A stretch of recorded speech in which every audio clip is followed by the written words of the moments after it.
3년 전 시작된 일본산 제품 불매운동이 유명무실해지는 분위기입니다.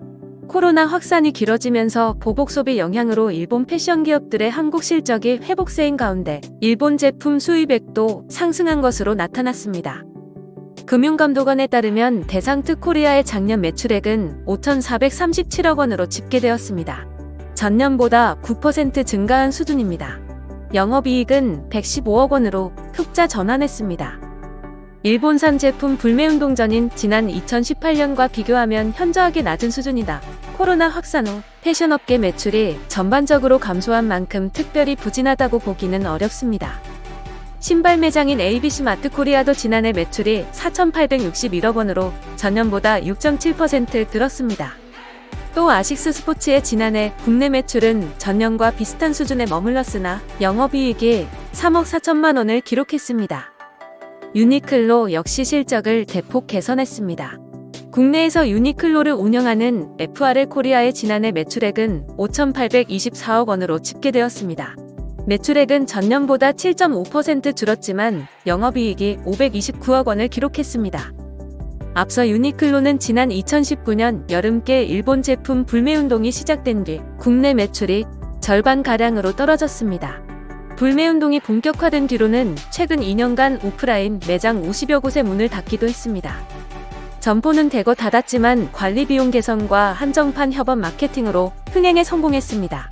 독일 디자이너즈 센더, 일본 고가 브랜드 화이트 마운티니어링, 뉴욕 컨템포러리 브랜드 띠어리, 영국 패션 브랜드 JW 앤더슨 등과 협업 상품을 잇따라 출시하며 오플런까지 일궈냈습니다. 올해 초에는 패션 디자이너 르메르와의 협업 제품으로 국내에서 품절 대란을 일으켰습니다. 일본 제품의 판매 회복세는 패션 분야에만 국한되지 않습니다. 편의점 매출 1등 공신으로 꼽혔던 일본 맥주 수입액도 소폭 상승했습니다. 일본 맥주 수입액은 2020년 567만 달러에서 지난해 688만 달러로 21% 늘어났습니다. 또 코로나 확산 후 홈술 문화와 더불어 프리미엄 주류 열풍이 불면서 일본산 위스키 수요도 늘었습니다.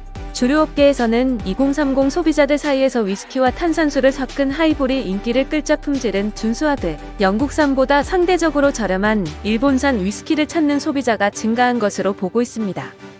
관세청에 따르면 지난해 일본 제품 전체 수입액은 546억 달러로 집계되었습니다. 일본 제품 불매운동이 시작하기 전인 지난 2018년과 같은 수준입니다.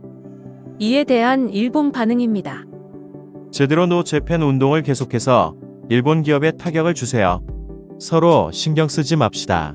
최근 점점 노 재팬 운동이 줄어들고 있는 것 같은데 한국인들은 계속하는 것이 서투른 것일까? 아직도 평소에 노 재팬을 얘기하고 있는 것인가?